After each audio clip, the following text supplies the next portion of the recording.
This is Fam Electric Ghost, and we're live on the air with Alan Halas from the website breakingandentering.net. Welcome to the Thank Fam Electric Ghost podcast. How you doing tonight? Thank you for having me. I'm doing really well. How are you doing?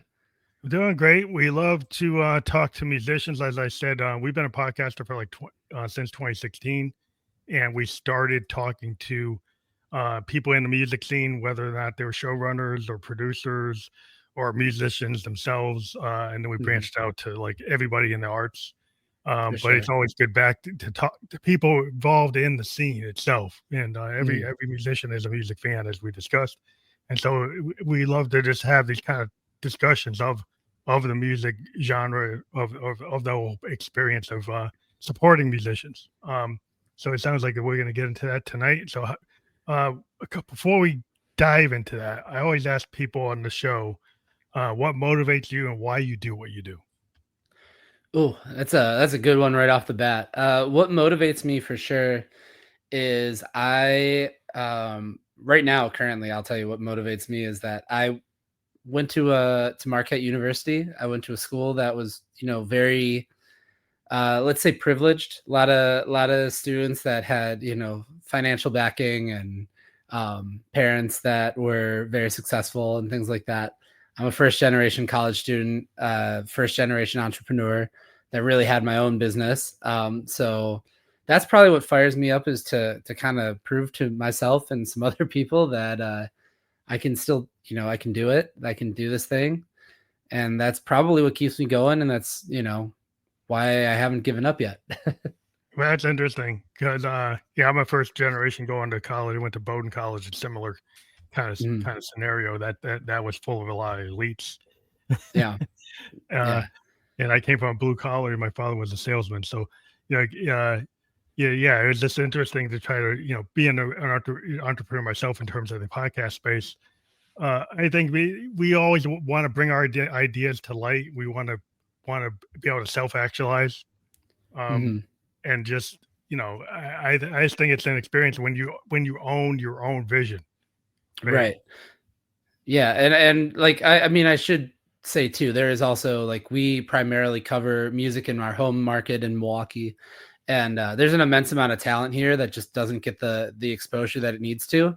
Hmm. So that is also a big factor of it. But I mean, in terms of just me personally, that is what fires me up is to say, I'm going to make something of this thing.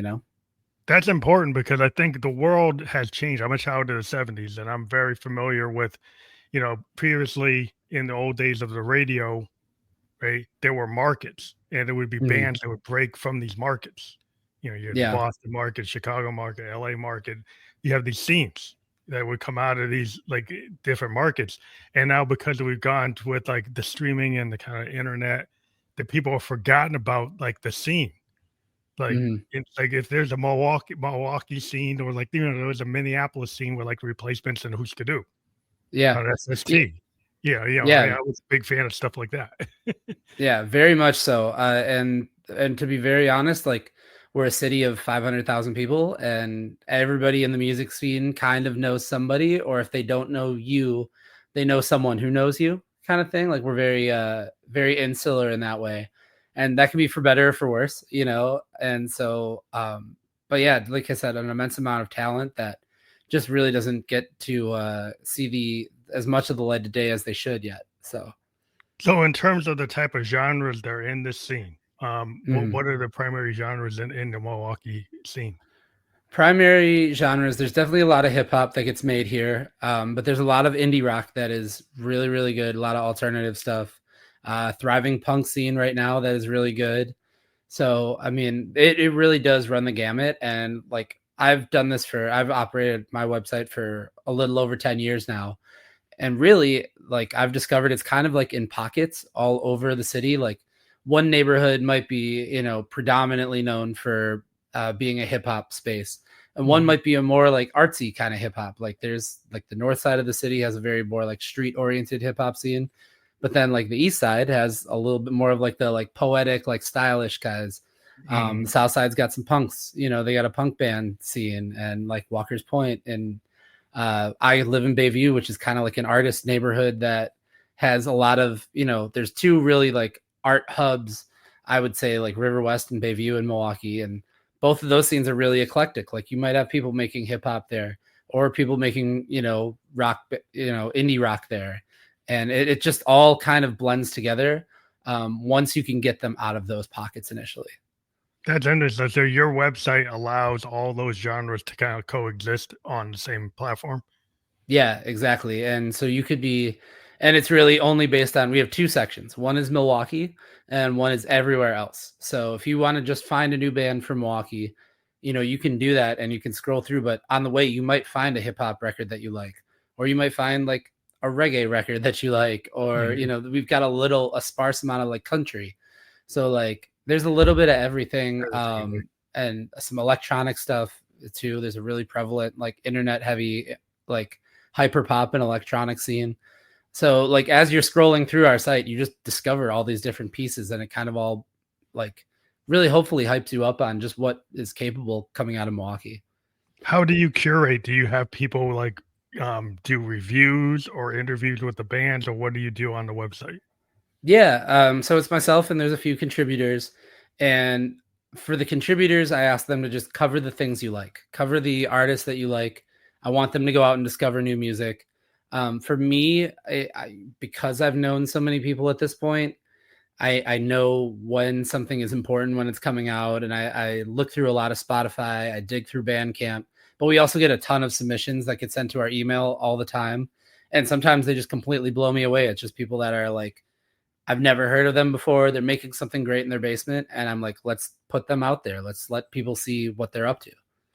Are there indie um, record labels in your area that actually kind of work with you, or is that everybody kind of doing it themselves? For the most part, it's DIY. There are some labels that kind of like, I would say they act as a label in some respects. There is one very true one, Triple I Industries, that they put out, like they will put out vinyl records for you. They will help market your music. They're an indie label. There's a few other like Beer City Records and a few other things like that. But then there's also like clicks that kind of all promote each other. There's like a group called Passion. Yeah, there's a hip hop group called Passion Park Entertainment that all the artists get on their shows together. Or there's another one called Camp Shuttlesworth where it's, 4 or 5 artists, but everybody like does their own thing and they all are very supportive of each other. So they kind of function like a label, like everybody knows who they are. But in the traditional sense of like, they don't reach out to media as the label. They just reach out individually usually. Well, that sounds like the collective kind of scene. Like if you have, it's easier to go to a club if you're like an electronic collective. You go to a New York club and you got like 5 or 6 bands like, hey, we could run the whole night. Right. So if you have 5 or 6 punk bands, you can have a punk night and all these bands come and give the venue like, hey, yeah, we can actually fill this venue with our fans, Yeah, exactly. Yeah, it's just a herd mentality sometimes, but it works. Yeah, the collective mindset, in the indie world is always cool. I mean, you had kind of a weird collective kind of at the CBGB's kind of mindset. We had the Heads, Talking Heads, and Ramones, and all those bands. There were Television. They were all very different. Blondie, they're all kind of, but they're in that same space, kind of cross pollinating each other. Yeah, and that's a cool thing. So it sounds like you got that kind of thing going on in Milwaukee. That's cool. Yeah, very much. And it's like a citywide version of it, because there was probably so many bands in that New York scene that, there was probably 40 bands in that New York scene and we didn't hear of 20 of them, Yeah, you heard the big ones I mentioned, but like they were all hitting CBGBs. And in the same way, Milwaukee is kind of that way. We have a club called the Cactus Club and then another one called X-Ray Arcade. Cactus Club is very much artist run, very community focused. And for a while there, like pre-COVID, like especially the people that I was hanging out with, we were there every week or 2 weeks to go see one of our friends perform. And, that's how it really went. And now after post-COVID, like they have a lot more touring acts coming in, but they still are focused on like, how can we get Milwaukee involved with this too? Yeah, because kind of like that sub pop scene, before Nirvana broke, there was tons of bands that were in the same space. They were just all in that grunge space, you know, Right. it living Yeah. like that. I remember like, SST records, like Who's to Do and Black Flag. I was like a big fan of that kind of college radio. Yeah. You know, that was Yeah, that and honestly, the mentality here too is that if one band gets big, I've heard people say like if one of us makes it, we're all making it because they're going to discover everything. I can say that there are some bands that have seen like regional success and some bands that have toured and things like that, and it's kind of true to some extent. Like one band introduces you to the next one, or they'll play Milwaukee, or they'll take it. They'll go on tour with another Milwaukee band, and then all of a sudden, now like that group of fans, like you said, cross pollinate is a really good way to put it. And so the thought is really like if one band gets signed nationally, that might open the door for 3 or 4 more. yeah, and then maybe you have a possibility of international tours and Hmm. can go to where there's a scene for that indie rock. Like if you, I've heard bands going to like Netherlands or Yeah, going to yeah, yeah, Australia because they will dig it more, or going to Tokyo because they, in Shibuya they might dig it. Right, so if you could get like a group of bands, like collective, to kind of hit at, right, at enough of a level that you could kind of bring it to yeah, another scene, if that's a very much possibility so. for. Yeah.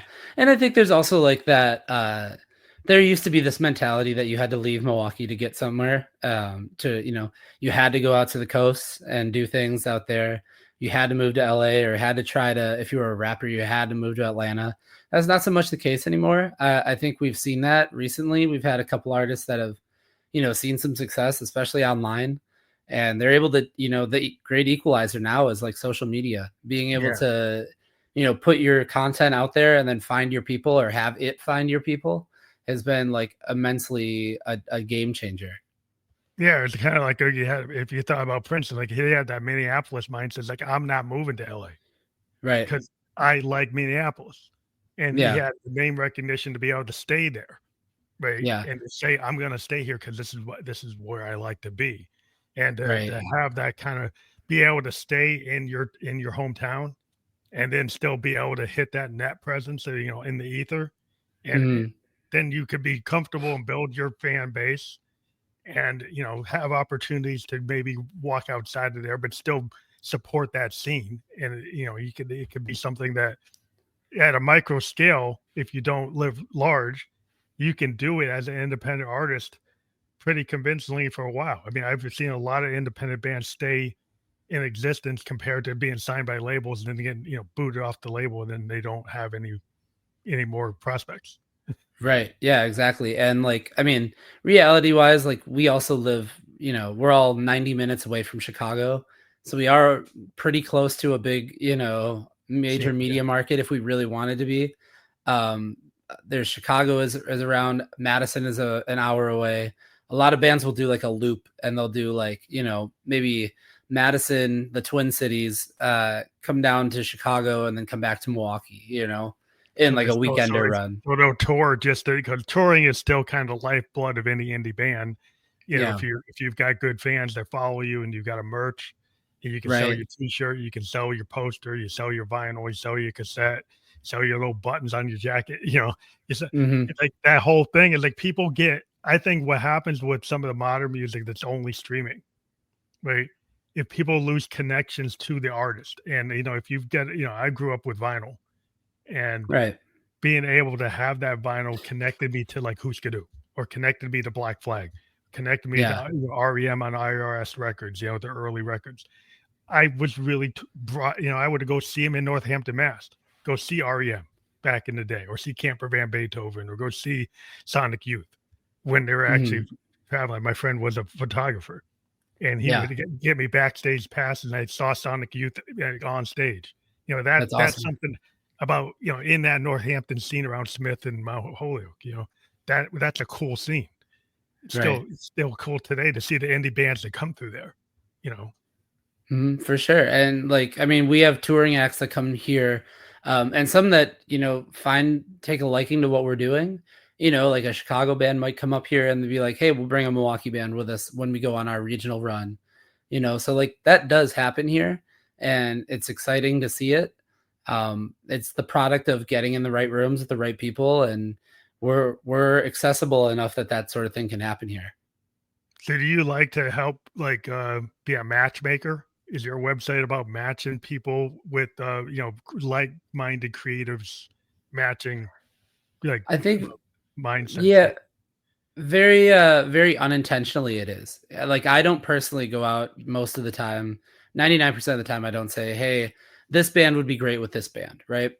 But we do put together shows. I put on shows. And when it does come to that point, I do use my own website as a reference, right? And find, bands that I do think would sound good together and put them on a show together. Hmm. But I never maybe explicitly go to a band and be like, hey, you guys should talk to these guys because you guys would be great together. But I think that there's certainly been the byproduct of having the website that people have discovered their band or have discovered another band in the city Hmm. through our site and then used that to be like, hey, to get in touch with one another and be like, hey, we're Yeah. kind of doing a similar thing. We would love to play a show with you. Yeah. It's Or like I've a had couple. actually other media outlets have literally said to me, we've discovered bands using your website. So that's kind of helpful in itself to just kind of raise the profile of Milwaukee music. Yeah, you're kind of a conduit, whether you're explicitly trying to do it or not. Mm-hmm. If you set up the space, then the people will come. You know, Right. kind of Exactly. like the Yeah. idea back in the '60s of the happenings. Like Yeah. Warhol and the Velvets, and you got the Mothers of Invention. They just have these happenings. The Dead. They would have all these other bands with them. You Right. know, and it would Yeah. just And it be was like, this you got big to be scene. there. Yeah, you got to be there. I mean, it'd be hours long. Just 6 hours long, and all these different people. And they were Yeah. poets and writers and actors and painters, and it just being in a scene with creative people. The painter right there is like, "Oh, I'll do your album cover." Photographer, I'll help you with publicity. An actor is like, maybe I could work with a video or something. Like, you get these opportunities with like-minded people connecting, right? Right. And that is the case here too. There are definitely, visual artists and just creatives in general. The videographers here are amazing, and so many photographers here that are amazing that end up working with these artists. Like there's a whole scene of just hip hop artists in Milwaukee. Like if you YouTube Milwaukee rap, Hmm. 9 times out of 10 you're going to get these videographers that have their own channels that are pretty big, but they got there because they're making like movie quality music videos, like ridiculously good quality videos, for these artists that primarily live on YouTube. They don't really stream their stuff in the way that you might normally think they would Oh, get their yeah. music out there, but the videos are so good quality because the videographers are really good. So it's just a matter of people figuring out how to be good with what they got and gradually stepping their game up. So I mean, there's some that are doing like some AI effects in their videos that like would rival like a major high budget music video right now. That is like the kind of wild west with some of the tech now that you can kind of make yourself step up. You Hmm. can step up to a level that was almost impossible 5 years ago. Yeah, yeah, And very much so. yeah, it's so impressive what you can do. And I've seen a lot of people kind of backing away from streaming and Hmm. going back to like, I want to go. They're going back to like college radio kind of indie roots. Like, if I don't offer it on the streaming, right, and I make it so like I have a short run of like 5,000 vinyls and Right. or cassettes, and I have a fan base that follows me, and I've got my merch, and and I don't need to go in that direction. I might have reasons why I don't want to go in that direction, right? Yeah. That I want to keep it more. And there are kids today that appreciate that. It's like, hey, I want something more authentic. Yeah. Uh, And I think too, like there's a lot of artists that are investing in vinyl now to have something to sell at shows. But like you said, the margin is almost better for them. I don't know if it necessarily is because you're losing money to pay for the production of it, but you have something tangible, like you said, that you could connect with, that like that band or that fan is gonna, open that record up and be like, that's my friend that's on that. You know what I yeah, mean? Like those are my people that are on that record. So it hits on a completely different level. yeah. And I think what happens when you do that, you get fans that actually listen to your entire album instead Mhm. of listening to a curated playlist.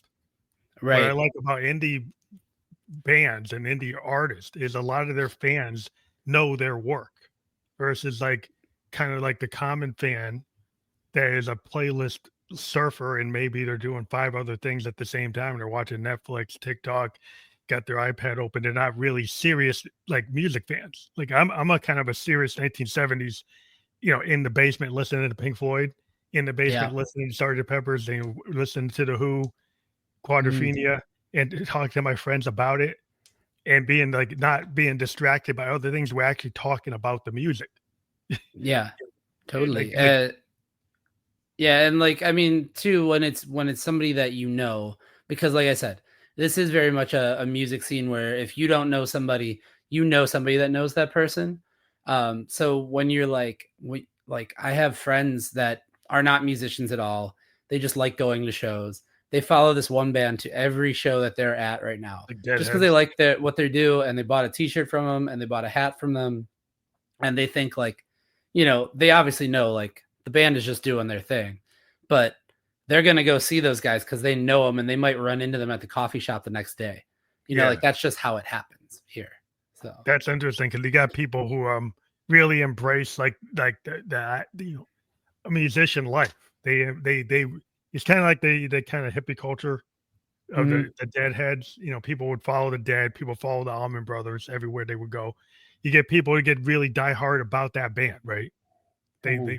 or they get so into it. Like I remember the early REM fans. Like when I was in Northampton, they would follow him to Boston. They'd see him in Yeah, Northampton. They'd go see him in Boston. They go see him like in New York. They would follow him because like they were just totally enamored with like what those guys were doing. for And sure. they would follow in like the smaller bands like the Husker Doos, the Black Flags, like the Right. smaller bands had really diehard fanatic, not crazy fans, but they were just really passionate about being into something they thought was really, I don't know, it was talking to them. Yeah. Yeah, and there was a buzz too, right? Like about, hey, you got to see these guys while they're still little because they're not gonna be forever, right? Hmm. I think in the case of some of the bands that you mentioned, there was always that feeling probably of like they're going to be something pretty big, so you better enjoy this while you can.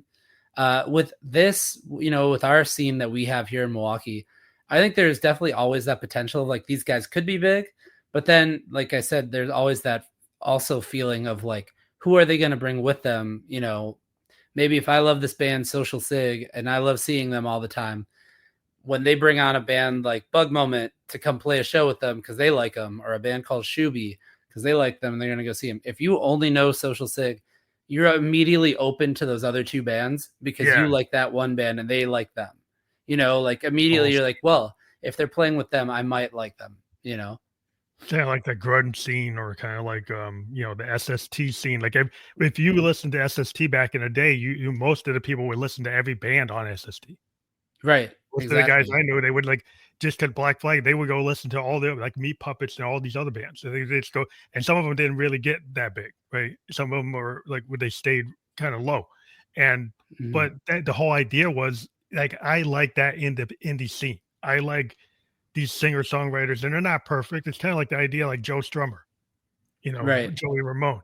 You don't have to be. It was a rebellion against the progressive rock and like the Jimmy Pages, the Eric Yeah. Claptons. There was this idea, well, that's too much perfection. Let's have some like authenticity. Let's have it like, people felt like in London, like I could be Joe Strummer. Yeah. Right. you Right. know, Right. I Exactly. Well, could do there's that. like, I remember hearing one time that there was a story. It was on a Ramones VHS tape I had years and years ago. That like the first time that the Ramones went overseas to London and went to England, like they played a tour and bands like the Sex Pistols were like carrying their guitars for them, right? Like they were just, or the people that would become the Sex Pistols would, Mhm. carry guitars for them around and hang out with them and whatever.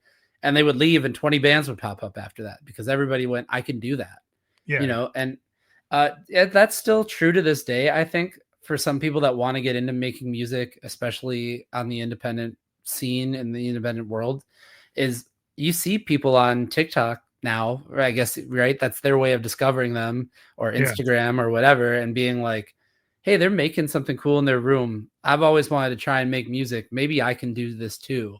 Because now all of a sudden they're finding their audience and they're getting huge, thousands and thousands of followers, like some that might entice somebody to be like, well, I can give it a swing, and maybe it's Yeah, not going to be as popular, but I can at least see, you know. there's that punk aesthetic that allows you to like you can. It's possible that Right, exactly. you could be Joe Storm, you could be Joey Ramone, you could be Bob Mould, Grant Hart. You could go do that. Right. The idea, like I always like bands that were never kind of unsung bands, like the Velvets, like Mhm. yeah, Alex Chilton and Big Star. Yeah. Yeah, that Big Star was like a big thing for me back in the day because like it's like I was like, oh, I found this band like the Velvets. Nobody knows them but other producers. Right. Just Yeah. other musicians know who they are. Yeah. Oh, exactly. And that's how it is with a lot of these bands when they start out, especially for me. I get that feeling all the time of like, man, nobody's heard these guys yet. I'll put them on the website and like hopefully they get something from it. But then like also, I mean, now I've kind of evolved too, where I host a radio show every Friday night on FM 1021 in Milwaukee, and I get to play all Milwaukee bands for an hour. Oh, And that's I can awesome. play somebody that might never have gotten a chance to be on that radio station otherwise because they just didn't know the right person or whatever. But that Yeah, comes no from digging payola. through. Yeah, Yeah, well, there's that too, and I don't think that that's as necessarily as big here on the local level. But like, you know what I mean? Like, you can play somebody's band that made something in a DIY space, yeah, and yeah. it sounds great, and like that would be unheard of years and years and years ago. You would have to get your tape to the right DJ, or either get your tape to the right DJ, or have somebody, like you said, probably pay somebody to get the word out about you.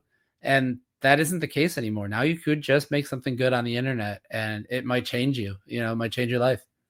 Yeah, 'cause I mean, there's so many tools that have been given to people from like the MPC to like, DAWs. And so, DAWs, they're not just for hip hop and EDM. You got full rock bands that can produce on DAWs. Yeah, yeah, yeah. And And now with the technology, it's getting even better to like the point where I'm hearing stuff that's made in home studios that you couldn't tell me that it wasn't made and mastered and created. Like, there's people that are meticulous that sound like a high quality record. Whereas yeah, back in the day, like you could definitely tell, like, okay, this is homemade just on the limitations of the tech at the time, right? Or you could hear it was recorded to tape or whatever. yeah, Not the so much technology. anymore. Yeah, the It's technology is just amazing what you can do in the mixing and the plugins and all the things that you can do. yeah, It's just amazing in terms of the do it yourself aspects of it. Like you can't really justify going to Olympia Studios or going to the record plant or going to Electric Lady when like right, you can actually do it. right. If But I you don't do have the think, budget to do it, I mean, if you had the budget and somebody gave you the money, yeah, fine, go to the record plant. yeah, I do think that ultimately, if I was in a band, I would probably be like, okay, we have to rent a studio to like make the final product, but you can make a demo that is so close now, that is so close to the final product that all you have to do is go in there and lay it down the way you want it to. I think it's going to change the way that like people operate in studios, right? Because there used to be the rush of like, hey, we only booked 3 hours, so you might only get one or two takes at this, and we Yeah, got to move on because we got to get this thing done. And for better or worse, like that might have created a lot of, the perfectly imperfect music that we heard, right? Was people saying, hey, we can only afford 3 hours of this, so nail this take or we're screwed. And now it's like you can make something so pristine and then just bring it into a studio and be like, here's the final, I just need to record it this way, and it's yeah, ready to go. You yeah. know, Just the final mix. Just doing what a recording engineer does to kind of just add the color, add right? add Or add, or add it's recorded on a better microphone or whatever. Yeah, yeah. You just be able to like step up your game and just For have sure. better Yeah. processing on everything. But I think it's just the indie scene has always appealed to me, like the college radio scene, because I like to hear like the newfound sound. Like I'm a synthesist. I do a lot of sound design. Before I Okay. ever get to anything, I spend hours on my Moog just coming up with the tone. Hmm. Um, and the idea, well, I've always been, attracted to people who are doing something different, right? Even if it's like the punk genre, like there's a certain standard punk genre, right? Yeah. Idea, but there's still an approach. Like Yeah. if you approach it, it's like, oh, that's different than what Bob Mould would have done. That's different than what Paul Westerberg would have done.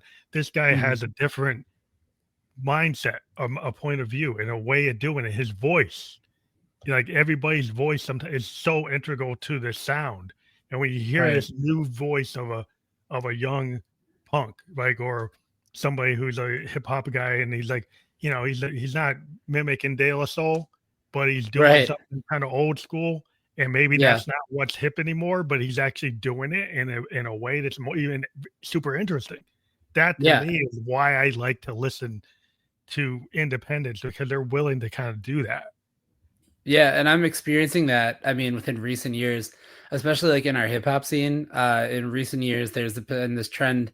They call it low end music here in Milwaukee, and it doesn't sound like traditional hip hop at all. It's more like juke music out of Chicago. If I had to compare it to anything, but it's really unique to Milwaukee and maybe like the upper Midwest kind of thing. Mhm. Maybe a little bit of Detroit right now too, but like that I'm experiencing for the first time, like hearing the genre shift locally. Like for a long time, I could tell you exactly what Milwaukee hip hop sounded like, especially on both sides, the artsy side, and then the more like we used to call it jack music back in the day. Now there's this like low end sound that is shifting and changing the parameters on things. There's kids that are doing more like hyper pop stuff, which sounds kind of like a little bit like pop punky and like Mhm.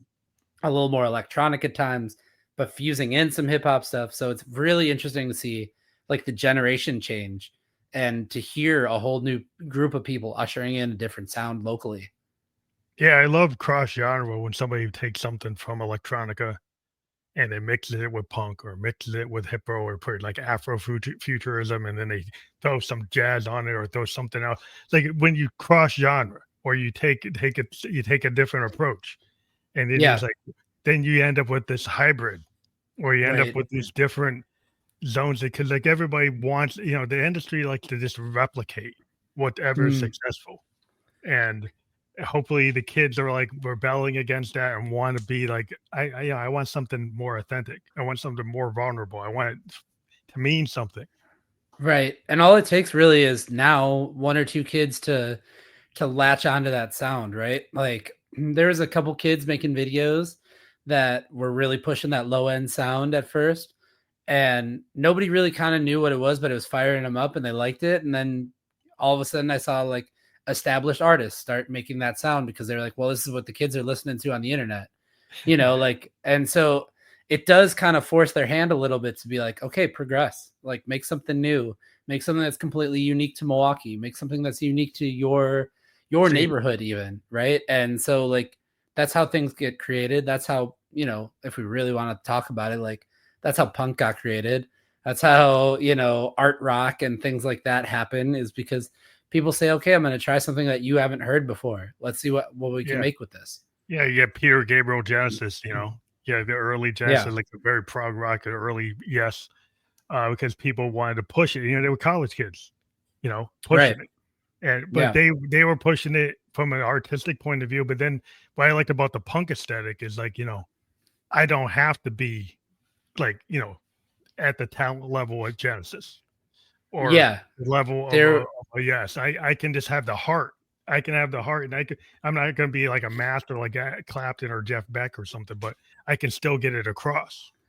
Right. And there was beauty in that like sloppiness of it too, which like I mean there is still now with some of like the more hyper pop stuff, you'll hear songs where like the bass is fully blown out and like maybe the raps aren't like, the verses aren't totally like perfectly syncopated out, Hmm. but there's beauty in that. Yeah, And yeah. like There's something about and that. It's kind that's of like ramshackle. or like yeah, or like funk music, you know what I mean? Like the best funk records are the ones that sound like they were rushed. No, like They're the ones Funkadelic. that Like sounds you listen to Funkadelic, it's not perfect. yeah, oh It's by actually no means. imperfect. Yeah.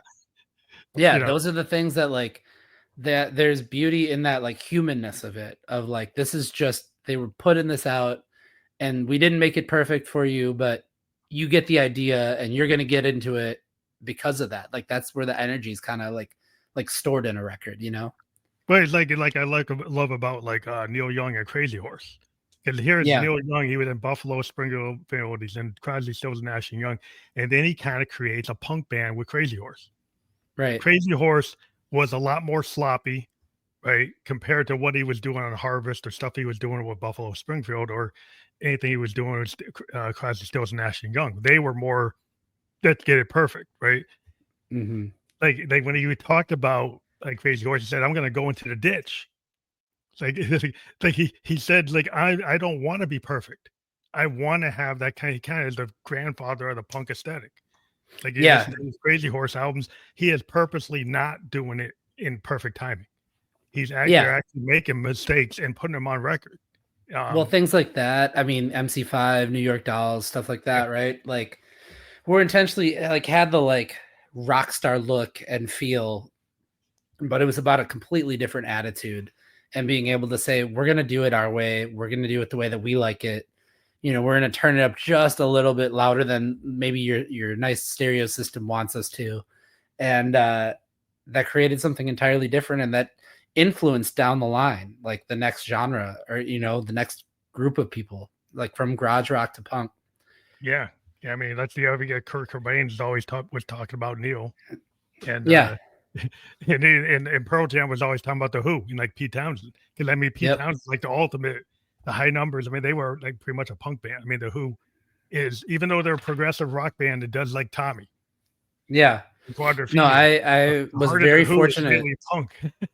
Yeah, I was very fortunate growing up that I had an uncle that really loved the Who, and I would hear, you know, I would hear things like Quadrophenia and stuff like that when like in his car, or Tommy or things like that. But more often than not, he liked the like, you know, like Boris the Spider, like the Yeah, weird from Who's the Sellout. mighty meaty bouncy, Yeah, whatever Who's that record Sellout is. stuff. You know, the early Yeah, stuff. yeah, Yeah, yeah, good stuff stuff. like that. Like, and that was the stuff that definitely had more of an edge to it. And I would gravitate towards that stuff too because like it just had that feeling of perfectly imperfectness, Like you my know. generation. I mean, he's got that Yeah. stutter.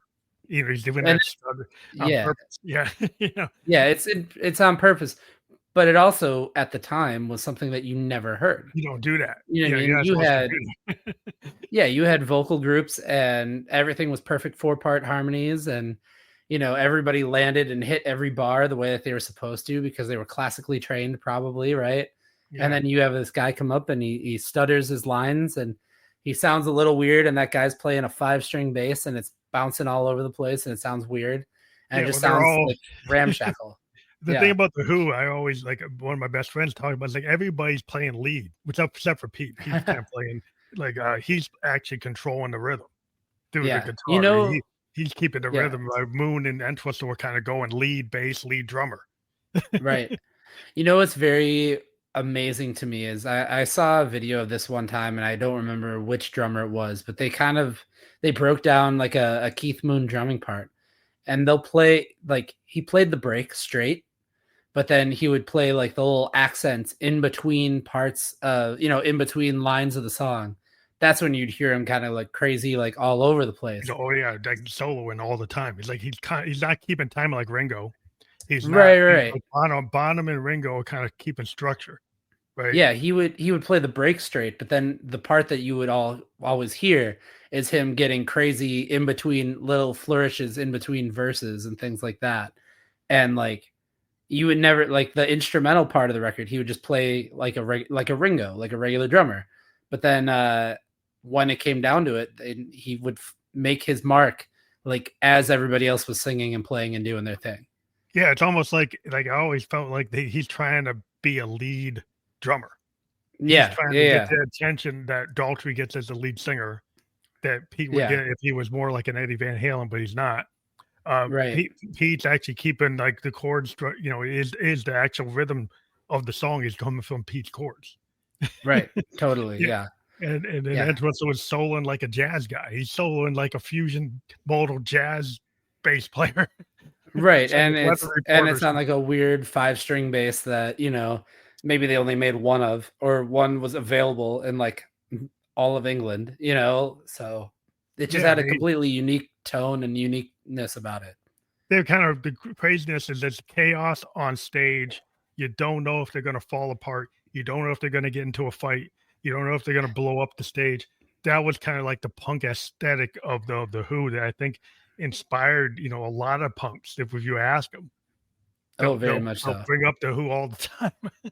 Yeah.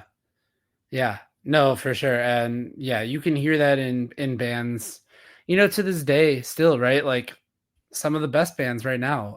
I went and saw Amyl and the Sniffers. They're a Mhm. punk band from Australia. They're in I saw them play in Madison. And what comes across to me is that feeling of like you don't really know what's about to happen next. Yeah, Like you hear the songs, you love the songs, but it is tinging on like just that yeah, borderline of like something chaotic could happen at any moment. Or like there's like a band like Viagra Boys that just played Riot Fest and played a few other like big shows in the area. They're a nationally touring band, but like it has this like funky groove to it, but you don't know what the lead singer is gonna say next, right? that's Like awesome. so I like that that. like that still exists in bands now, and that's definitely a product of previous generations. But that's what I like to see because a lot of people are like, I always told my friend, he's like, oh, what's going on with music? I said, you need to actually look in the underground and check Mhm. out the local scenes.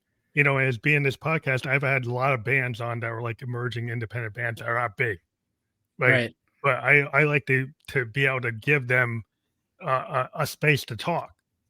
Mhm. So as an offer to you guys, like if you ever wanted, to kind of get your bands interviewed on a podcast, could send them my way to kind of elevate. We could have a whole, period where we talk to like certain bands from your zone, if you want to. Right. Yeah, and like honestly, with something like Milwaukee too, because we only have a limited number of media outlets here, right? So if somebody's doing something and one outlet picks it up, maybe all of them pick it up. So like maybe the same 7 or 8 artists really are consistently getting covered here. But if it's something where it's like you got to see these guys, like what I do is small enough that you can still hear that chatter of people like at shows being like, you got to see these guys because they sound amazing. Well, then I'll go see them and discover their music and write that on my site. So people come to my site being like, what are people talking about? Who are people talking about? So they kind of get to tap into the whole city just through my outlet, you know. Mhm. So breaking and entering is like they where to come up with the idea for the title. Yeah, so the name so years and years ago when I was leaving high school and going into college at Marquette, a buddy of mine and I were going to do a podcast in 2009. And had we had kept the podcast, it would have been, the boom of podcasting would have happened around us. But we were telling our friends because we were staying off campus and they were living in the dorms. We were gonna say like we were like, oh well, we'll record our podcast at your dorm. And one of our friends, she was like, well, you're gonna have to call it breaking and entering because that's the only way that we'll ever let you come in to record your podcast in our place. So we named it Breaking and Entering. We never ended up doing an episode out of their dorm room at all. But that was always the running joke is because we didn't have a name. So it was Mhm. like, all right, cool. It's kind of grown to like, if you want to interpret as to like people breaking and entering into the music scene, like, Yeah. okay, you could do that. But it just stems from like being able to record a podcast back in the day and saying like, we're just going to do it at your dorm. We're going to record it out of there so we don't have to find a studio. So yeah, That's that's where it originated from. that's the backstory. That's cool. So Yeah. are there what are you listening to right now in terms of like who's really like you know on your repeat list? Right now, as far as bands, especially in Milwaukee, the indie bands are there. There's a lot of bands that are just crushing it at the moment. There's a band called Diet Light that I really like. There's a band called Bug Moment that reminds me of like the pop punk stuff that I grew up on. So for you, it might have been like, you had SST records where you listened to the whole label. I had Victory Records, which were great at marketing themselves and being like, if you like Hawthorne Heights, you're going to like Taking Back Sunday, you're going to like The Mhm. Sleeping, you're going to like all these other bands, right? Bug Moment reminds me of those bands back in the day, Oh, like the that's early cool. emo stuff, but with like a new flair to it, which is different. There's kind of a punky sounding band called Scam Likely that just moved down to Chicago, but they're from Milwaukee originally. We had a show with them and a band called Fake My Death, and those guys crushed it. Like, were absolutely amazing, and definitely have a ton of potential. So, I mean, I could go on and on and on, but there That's are so awesome. many in like the indie rock scene and the like alternative rock scene right now in Milwaukee that are destined to do some really good things. Do you feel like the industry is really kind of shortchanging indie rock with the focus on other genres? Yes and no. I think like everything kind of moves in cycles. For me right now, like I grew up listening to a lot of punk, and then that became I listened to a lot of hip hop like when I was in high school and college, and because I was producing some hip hop at the time and making some beats and things like that. So that was more my focus, but I never really lost sight of it. But like in the recent years, like hip hop has felt just stale to me in general, like mainstream hip hop. Yeah, There's certainly people in Milwaukee that are making interesting stuff. So I think it all just moves in cycles in terms of like what's popular at the time and what is to the major label extent what's profitable at the time. Everything moves. There could be one band that's a great indie band that changes everything again, right? yeah, it could Like be look at like the another Nirvana. yeah. Well, look at the early 2000s and that whole boom of like New York, like they call it indie sleaze now. It's not what we called it, at the time. We just called it indie rock. But when you had like the Strokes and the Yeah, Hives and the sure. Vines and Mhm. LCD Sound System and all of those kind of bands all coming up at the same time, like all you really need is one scene to absolutely blow Erupt. up Like your and then scene could be shifts the it. new Seattle. Yeah, If the exactly. right band gets the right opportunity at the right moment, Yeah. and they blow up, and then Yeah. all those bands like on Sub Pop will get carried along, and that's how you end up getting a grunge movement. Had massive, it wasn't just the Soundgardens, it wasn't just the Pearl Jams, it was all Mudhoney and all these other bands. There's a tons of other bands, Right. Exactly. and that to me is exciting in a world because I have seen kind of hip hop grow become too standardized, Hmm. and people having the same flow and the same beats and the same samples and the same Yeah. plugins. It's like you guys are using the same stuff. Like what? Yeah. Like yeah, Yeah. It where's the new felt idea? formulaic for sure. I do think it's also interesting now that like because we have streaming and we have the amount of music that's available to you at your fingertips at all times, I think we're gonna hit a point where music is gonna become very instead of black and white, very gray in terms of like grabbing bits of influence from hip hop, grabbing influence from rock. You already see it right now with acts like Kenny Hoopla, was born in Cleveland but lived in Oshkosh, Wisconsin for a long time. Like being able to blend all those different influences and have like a hip hop swagger, but maybe like a punk rock like sound. Hmm. And like that's something new and different. I just saw Ian Dior, and Ian Dior is doing the same kind of thing, and he's also making pop records too. Hmm. He makes stuff that has a punk sound to it. He can rap and he can make a pop song because he's heard all those different influences, and it doesn't take running to the store and buying all those different records or going to the library and renting, borrowing all those records. Like it doesn't take that anymore. And so now I think that the genre is definitely just kind of globbing together into something Yeah. unique. Well, I think that's how I've always loved about music is the cross genre, Mhm. influence of things. We go Right. back to like Exile on Main Street. You know, Yeah. you have this cross genre with like country music with, you know, blues and Right. rock. And you get this kind of ramshackle. Exile is kind of like the standard of the 70s kind of cosmic country blues, all Right. mixed up with this kind of ramshackleness. Is like that was like it's still the standard today for Yeah. that Oh for yeah. that thing. It's a cross genre, you know. Yeah. And we get that here now. They're doing mixed genre shows sometimes at some places here in Milwaukee where you might see like a pop act will do a show, with like a hip hop artist or there'll be a rock band, but there'll be a guy that can also rap that is playing somewhere, maybe two sets before him. Like it Mhm. might open with a hip hop act and then get progressively heavier as the day goes on, as the show goes on or whatever.